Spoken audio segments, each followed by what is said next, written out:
Salut tout le monde et bienvenue une fois de plus sur Zero One Motivation. On se retrouve encore aujourd'hui dans une nouvelle vidéo. Alors, j'aimerais tout d'abord vous remercier pour cette visibilité que vous m'avez donnée hier dans ma vidéo sur Zach Wekasa. Alors aujourd'hui, je reviendrai sur ce sujet délicat, mais je m'adresserai plus cette fois-ci au fameux Jacques Wekasa parce que je vais ignorer ses réactions parce que ça semble être une provocation. Vu ses publications sur ses différents réseaux, il semble qu'il cherche à attirer l'attention sur lui pour être la tendance du moment. C'est aussi une technique de communication sur les réseaux. Donc, je ne vais pas le juger, mais c'est juste pour avoir ses vues et pour avoir son agent. Donc, il cherche de la visibilité. Je ne vais pas dire, c'est vrai, il est populaire, mais il faut quand même croire que la popularité n'est jamais assez. Donc, à tout moment, il doit chercher cette visibilité-là. Et il gagne vraiment en visibilité ces temps-ci. Et il est le centre d'intérêt et la tendance des réseaux sociaux en Afrique francophone actuellement. C'est-à-dire au Congo et au Cameroun, là, je n'en disconviens pas. Mais aujourd'hui, je ne m'adresserai pas à Zach Wekasa, mais je m'adresserai aux Camerounais. Lorsque je parle des Camerounais, je parle de tout Camerounais, je parle de ce qu'on appelle influenceurs chez nous, je parle des vrais influenceurs camerounais, je parle des artistes camerounais, je parle du gouvernement camerounais, je parle des étudiants camerounais, des jeunes camerounais surtout. Donc, aujourd'hui, je viens vous présenter un sujet que j'ai eu à présenter dans une vidéo précédente, dans la vidéo où je parlais de comment utiliser les réseaux sociaux ou encore les réseaux sociaux un poison pour l'Afrique. Mais je pense que je devrais normalement changer le titre de cette vidéo-là pour les réseaux sociaux un poison pour l'Afrique francophone. Ici, dans cette vidéo, je vais plus m'attarder sur le thème influenceur. C'est quoi un influenceur? Les réseaux sociaux au lendemain de la sortie de l'intelligence artificielle. Alors, parlant du thème influenceur, il faudrait savoir que le thème influenceur normalement désigne une personne qui est capable d'impacter sur la décision ou sur le comportement d'autrui par ses activités, par son leadership et autres. Donc, influenceur, quelqu'un peut influencer négativement ou positivement. Sauf que c'est nous qui décidons, c'est chaque individu qui décide qui est influent pour lui. Et généralement, en fonction du pays et du centre d'intérêt de ces pays-là, l'influence va de pair avec le comportement du pays, va de pair avec les centres d'intérêt du pays. Il faudrait savoir que le centre d'intérêt, c'est juste ce qui intéresse plus la majorité de personnes, ou bien en ce qui concerne un individu, c'est ce qui l'intéresse plus dans une panoplie de sujets, c'est le sujet-là qui l'intéresse le plus. Alors, en effet, ce thème influenceur, c'était un adjectif qualificatif qui, au lendemain de l'intelligence artificielle et avec l'évolution des réseaux sociaux, s'est transformé à un métier pour l'Afrique francophone. Ce qui n'est pas le cas parce qu'il y a des gens qui se lèvent un matin, ils disent qu'ils sont influenceurs. Ils influencent sur la population réellement. C'est vrai, ils sont des influenceurs, mais quel genre d'influenceurs nous avons besoin en Afrique? Est-ce que ce sont ces influenceurs-là qui nous permettent qui nous déconcentrent ou qui nous envoient du mauvais côté des choses? Parce que je pense que plusieurs d'entre vous le savent déjà, mais je vais revenir sur ce sujet de gagner l'argent sur les réseaux sociaux. Je vais vous dire vraiment, la majorité de ces influenceurs ne gagnent pas tout leur argent sur les réseaux sociaux. Beaucoup sont dans des activités illégaux. Ça, je parle principalement des influenceurs en Afrique francophone. Je vais pas taguer des gens, je vais pas citer des noms, mais nous, on se comprend très bien déjà. C'est un milieu que j'ai beaucoup fréquenté. Je ne suis pas un influenceur, mais j'en ai beaucoup fréquenté des influenceurs, donc je connais comment ça se passe dans ce milieu. Et je dis, et je gâte mes mots. J'ai des preuves de ce que je dis. Beaucoup d'influenceurs se cachent derrière des activités illégaux. Par exemple, le blanchiment d'argent. Beaucoup de scammers font beaucoup d'argent, escroquent beaucoup de personnes. Nous savons ce qu'on appelle scammer en Afrique francophone. C'est pas un mot qu'un Africain ignore. Ce sont des escrocs, ce sont le thème scammer, nous tous nous connaissons. Beaucoup de scammers réussissent à voler l'argent, mais ne peuvent pas déposer en banque et ne peuvent non plus marcher avec cet argent-là parce qu'ils risqueraient de se faire arrêter pour possession d'une grande somme en cash. Généralement, ils convertissent en Bitcoin, c'est vrai, mais l'argent ne peut pas rester longtemps, éternellement en Bitcoin pour faire sortir. Il y a toujours des transactions bancaires qu'on va faire parce qu'on fait sortir d'une crypto pour une monnaie réelle. Et ça attire aussi l'attention. Donc, généralement, ce que ces gens font, c'est quoi? Lorsqu'ils escroquent de l'argent aux gens, ils vont prendre cet argent-là, investir dans la carrière d'un influenceur. Ça veut dire qu'il va juste mettre l'argent pour que la personne puisse justifier par ses réseaux qu'il gagne cet argent dans ses réseaux en partant déposer l'argent en banque. L'argent de ces influenceurs, pour la majorité, ne les appartient pas. Ils vont me dire qu'ils gagnent de l'argent sur les réseaux sociaux. Moi, je ne vais pas refuser. Oui, c'est vrai. Pour un influenceur francophone, rares sont les influenceurs francophones qui font des millions de vues. Et je vais vous rappeler que le rate, par exemple, YouTube, c'est le réseau qui paye le plus en Afrique. La plus grande somme que YouTube paye sur une vidéo, c'est 14 dollars. Personne, même en Afrique, ne va me dire qu'il touche ces 14 dollars par 1000 vues. Je dis 14 dollars par 1000 vues.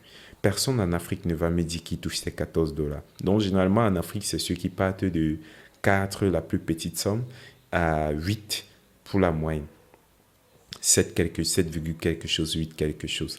Ça, c'est la somme maxi que YouTube peut te payer en fonction de ta niche parce que il y a aussi, c'est la politique qui paye le plus. Après, vous allez voir l'investissement, vous allez voir les vidéos éducatives, vous allez voir les dessins animés, vous allez voir le cinéma et autres. Donc, c'est en fonction du style de vidéo que tu fais que tu gagnes. Donc, considérons même qu'un artiste faisait même 30 millions de vues. Divisé par 1000 et dites-moi combien ça donne. Pour la majorité de ces influenceurs qui ont des voitures de 50 millions, vous me dites où ils prennent l'argent pour faire le carburant et comptez les vues divisées, vous allez voir ce qu'ils gagnent. Je n'en disconviens pas que certains influenceurs, parmi ceux que nous convoitons, gagnent aussi de l'argent dans les contrats publicitaires, oui. Ils gagnent bien sûr de l'argent dans des contrats publicitaires parce qu'il y a ce qu'on appelle le brand management ou le marketing encore avec des brand ambassadors. Donc, ce sont des gens qui représentent les marques. On prend quelqu'un qui a une très grande communauté pour qu'il puisse faire la publicité d'un produit ou d'un service qui va ramener beaucoup d'autres clients. Donc, parce que c'est tout, c'est sa communauté est formée des clients potentiels. Donc, lorsqu'il va publier ou lorsqu'il sera à l'image de ce produit ou de ce service, beaucoup de personnes voudront accéder à ce service-là. Ou encore, sur ces réseaux, il pourra attirer encore beaucoup de personnes sur ce service ou sur ce produit. Et il gagne aussi d'argent dans ces contrats. Mais permettez-moi de vous dire, en Afrique, je ne vois pas une entreprise qui peut se décider de payer vraiment, donc de vraiment payer dans ce genre de publicité, en dehors peut-être d'MTN et d'Orange. Et je ne pense pas que ce sera à la somme que ces influenceurs vivent. Beaucoup d'influenceurs prennent de l'avion, ils partent en Côte d'Ivoire, ils partent passer des vacances à Dubaï, ils partent. Dernièrement, nous avons vu même avec la sortie de l'affaire de Dubaï, de l'affaire qui se passait à Dubaï, de Port-à-Porte. Vous avez tous vu ces vidéos dégueulasses. Ce que les influenceurs faisaient pour avoir l'argent. D'ailleurs, beaucoup sont devenus millionnaires, je vais pas dire milliardaires parce que c'est une grosse bêtise. Beaucoup sont devenus millionnaires derrière ce truc-là.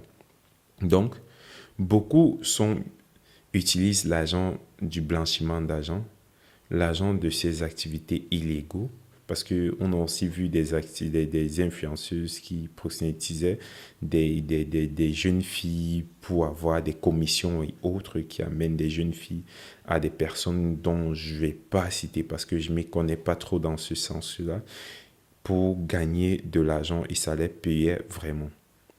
Pour vous dire que l'influenceur qui vous montre que la vie est facile, ce n'est pas vraiment ça. Nous sommes arrivés à un certain niveau où la jeunesse africaine préférait se présenter devant le téléphone, présenter sa beauté, son potentiel physique pour attirer les vues et s'attirer des contrats.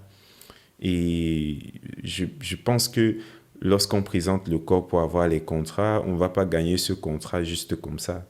C'est que si on va chercher à goûter ce corps-là à goûter un peu le corps avant de te donner ce contrat, parce qu'il ne t'approche pas pour te donner le contrat parce que tu es professionnel de l'affaire, non. En Europe, ça ne se passe pas comme ça. C'est vrai, des cas comme ça ont existé, mais existent même toujours, mais je pense qu'ils sont un peu plus professionnels et c'est ce qui fait la différence avec nous. Je ne dis pas qu'ils sont meilleurs que nous, mais je pense que leur situation est meilleure que la nôtre.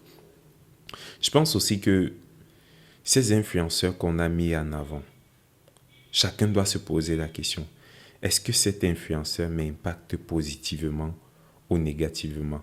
Si ton objectif, par exemple, c'est d'être cuisinier, ton influenceur devait être le meilleur cuisinier qui existe sur les réseaux sociaux. Si ton avenir, c'est l'éducation, alors concentre-toi sur des vidéos éducatives.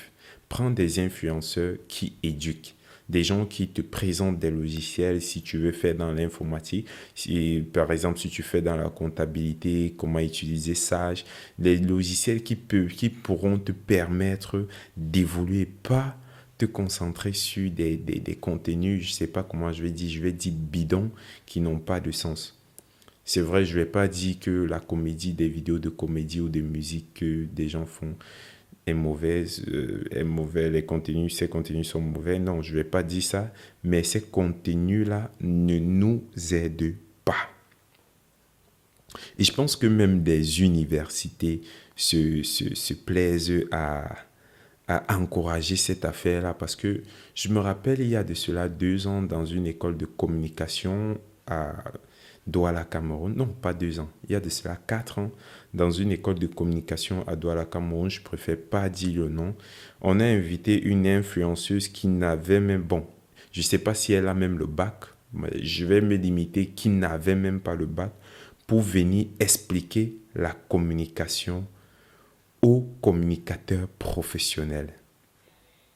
Je ne sais pas si ce gouvernement se rend compte, je ne sais pas si cette université se rend compte parce que déjà, ceux qui prennent cours sont des professionnels.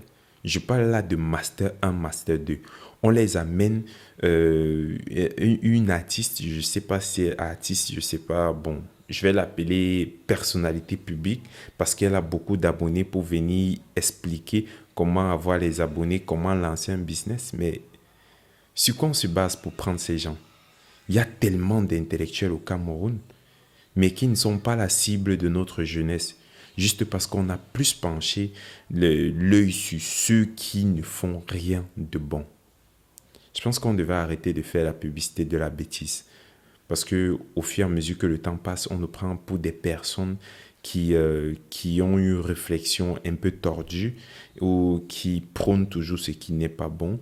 On se concentre sur nos talents, sur nos intellectuels. On dit on a les intellectuels, on a.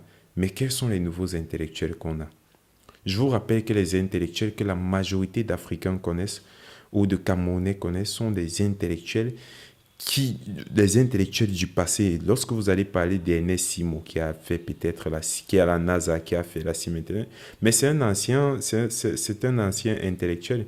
Si en cette période-là, les réseaux sociaux étaient déjà sortis, je ne pense même pas que un seul jeune Camerounais devait connaître Ernest Simo. Vous allez me parler du meilleur mathématicien du monde. Mais je vais vous dire que cet homme est vieux, mais les jeunes, qu'est-ce qu'on dit des nouveaux influenceurs? Combien d'abonnés ces personnes-là même qu'on cite ont? Ou combien d'entre vous connaissent même le visage de cette personne? Beaucoup parlent d'Enessimo, beaucoup parlent d'Atuzan, beaucoup parlent d'Alain Foka, beaucoup parlent... Combien de personnes parmi vous connaissent le visage d'Alain Foka? Combien de personnes connaissent le visage d'Enessimo? Combien de personnes connaissent le visage je vais dire quoi, des autres intellectuels du Cameroun? Mais je suis sûr que si je vous montre les visages des nouveaux, ce que vous appelez des influenceurs, des comédiens, des gens, vous avez sorti une nouvelle parole, bon, le Congo, ça, vous avez un nom, des appellations que vous donnez à ça. Quelqu'un qui se place devant son téléphone et passe près de 2 heures de temps à insulter des gens sur Instagram, sur TikTok et sur Facebook en même temps. Et chaque de ces réseaux ont au moins ces 3000 personnes. Ça veut dire 3000 personnes pendant 2 heures s'asseyent pour écouter comment une autre personne injure quelqu'un. 3000 personnes par réseau. Ça fait déjà un total de 9000 personnes. Là, je parle des followers, des followers minimum qui sont sur le direct. Vous vous asseyez après, vous vous plaignez que le pays va mal. Est-ce que c'est en visionnant ce genre de vidéo, en passant 2 heures devant un téléphone et à regarder un direct où une personne insulte un autre et en mettant des commentaires qui va vous faire évoluer ou qui va vous faire trouver le travail ou qui va même améliorer la situation du pays? Jamais. Je ne vais pas m'attarder sur ce sujet. Je vais pas m'attarder sur ce sujet avec vous. Tout ce que je vais vous dire, c'est je vais m'adresser aux parents, aux jeunes parents aussi. Parce qu'on peut encore sauver la génération qui arrive, mais je pense que notre génération a déjà reçu une bonne dose de ce virus-là. Une bonne dose de ce virus. Dirigez vos enfants. J'ai fait une vidéo sur Internet, les réseaux sociaux, un poison pour l'Afrique. En fait, je devais changer le titre de cette vidéo pour Internet, les réseaux sociaux, un poison pour l'Afrique francophone. Parce qu'il n'y a qu'en Afrique francophone où on regarde ce genre de truc. On parle de comparaison. On se vante d'avoir notre frère qui est ceci. On se vante d'avoir le plus fort du monde. Mais qu'est-ce que toi tu es? On se vante d'avoir le meilleur mathématicien du monde. Toi, tu connais quoi en maths? Combien de fois tu fais la maths par jour? On se vante d'avoir le plus riche d'Afrique francophone. Mais toi, combien tu as produit pour ton pays? Rien. Et c'est ça le problème actuellement de l'Afrique francophone. C'est ça le problème de l'Afrique francophone. Orientons-nous sur les réseaux. Apprenons à plutôt encourager nos vrais influenceurs. Nos vrais influenceurs, c'est chacun qui choisit celui qui va l'influencer. Et comme je vous dis, si votre avenir, c'est être cuisinier, choisissez le meilleur cuisinier qui existe sur les réseaux sociaux. C'est celui-là qui doit être votre influenceur. Si votre avenir, c'est l'école, c'est l'éducation, choisissez le meilleur éducateur qui est sur les réseaux sociaux. Si vous participez, si vous planifiez voyager pour les États-Unis, il y a des vidéos qui apprennent comment parler anglais comme un Américain. Focalisez-vous sur ces vidéos. Vous voulez partir au Canada, vous voulez faire le test de français, focalisez-vous sur les vidéos des Français. Ce qui me plaît sur les réseaux, c'est qu'il y a tout, mais on vous montre ce qui vous intéresse. Alors, si ce n'est que la bêtise qu'on propose à tous les Camerounais ou tous les Africains francophones, c'est parce que nous nous intéressons plus au contenu bête. Et c'est ce que l'on doit comprendre. Concentrons-nous sur ce qui va développer nos pays que de nous mettre à lutter sur des débats inutiles et sur des choses qui n'ont pas de sens. L'Afrique mérite mieux que ça. L'Afrique en a plusieurs intellectuels qui sont ignorés. Donnez l'importance à ces intellectuels et je vous rassure que la jeunesse s'inspirera d'elle pour avancer ou encore pour planifier des idées futures. Lorsqu'on donne déjà, on prend déjà l'exemple sur ces influenceurs qui sont dans des activités illégaux ou encore qui sont dans des, je sais pas, du n'importe quoi ou qui n'ont même pas, je vais dire quoi, des réflexions bidons, forcément notre jeunesse s'orientera dans ce sens-là. Je suis pas vieux, certes, mais je n'ai pas dit que je suis parfait parce que moi-même j'ai eu à faire des erreurs dans ma vie. D'ailleurs, je fais peut-être toujours des erreurs que j'ignore et que je vais connaître bientôt. Mais je vous conseille de limiter ces erreurs-là. Moi particulièrement, j'ai décidé de faire YouTube. Ça fait de cela 2 mois. Je me suis lancé ce mois-ci. Et la vidéo que vous avez vue hier, c'est vrai, je suis un débutant et je peux vous assurer quand même que c'est pas facile, mais j'essaye de m'inspirer sur les youtubeurs qui font dans ce que je vais faire. Ça veut dire je suis des gens. Quand je vous ai dit hier que je m'inspirais de Zach Wekassa, c'est vrai. Parce que je vais pas me limiter juste à ses dits et ses provocations, mais son contenu, c'est un contenu très intéressant. On va pas se mentir, on va pas ignorer ce travail juste à cause de ses réactions. Non. Quand j'ouvre par exemple mon YouTube, ça ne me présente que les vidéos des YouTubeurs qui font dans mon domaine. Parce que je les écoute beaucoup. Ne perdez pas votre temps à voir des vidéos où on apprend, où les gens s'amourachent sur les réseaux, ils font des problèmes, ils font ceci. Si vous voulez connaître les problèmes de votre pays, regardez les journaux. Il y a des livres qui mentionnent des problèmes. Prenez ces livres-là, vous lisez. Ça va peut-être même vous aider à améliorer votre grammaire, améliorer votre expression, améliorer votre vocabulaire ou encore même vous cultiver. Prenez des livres qui ont les problèmes pareils. Si je prends Sous la cendre, le feu, par exemple, d'Evelyne Pouding-Goller, que j'ai lu, je pense que je trouverais à l'intérieur beaucoup d'histoires d'amour. Je trouverais peut-être des histoires d'amour choquantes. C'est pas en voyant des gens, en restant ne rien faire, voyant des gens. Et là, je vais découvrir l'histoire d'amour. Je vais avoir accès à un nouveau jargon. Et puis, je vais connaître encore plus sur certains sujets. Si vous perdez, vous n'avez rien à faire, vous pouvez par exemple partir regarder les idées qui peuvent me permettre de gagner telle somme. Vous avez besoin d'argent et vous voyez les vidéos. Vous tous, vous vous lancez pour être influenceur. Mais qu'est-ce que vous voulez influencer? Qui est-ce que vous voulez influencer? Ou par quelle méthode? Avec votre corps? Alors on va juste vous acheter et vous utiliser. Faites très attention. Orientez vos enfants. Lorsque vous vous inscrivez sur un réseau, choisissez des centres d'intérêt qui cadrent avec ce que vous cherchez dans votre vie.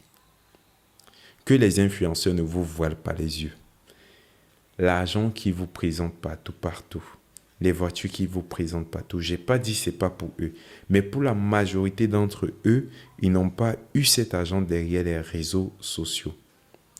Ne vous lancez pas à vous mettre sur les réseaux, faire des directs, présenter votre corps, vous vendre juste parce que vous pensez que vous allez avoir des vues et vous allez avoir des abonnés et vous allez aussi être influenceuse. Beaucoup d'entre elles finissent par avoir les MST, finissent par être contaminées des maladies bizarres juste parce qu'elles ont voulu suivre des modèles et qu'elles n'ont pas su se vendre.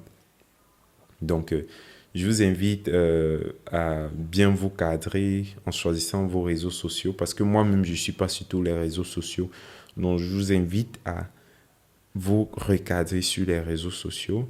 Premièrement, j'attends aussi vos points de vue en commentaire. Si la vidéo vous a plu, bien sûr, si ça vous a plu, je vous invite à liker, à vous abonner si vous êtes nouveau et surtout activer la cloche de notification pour ne rien rater.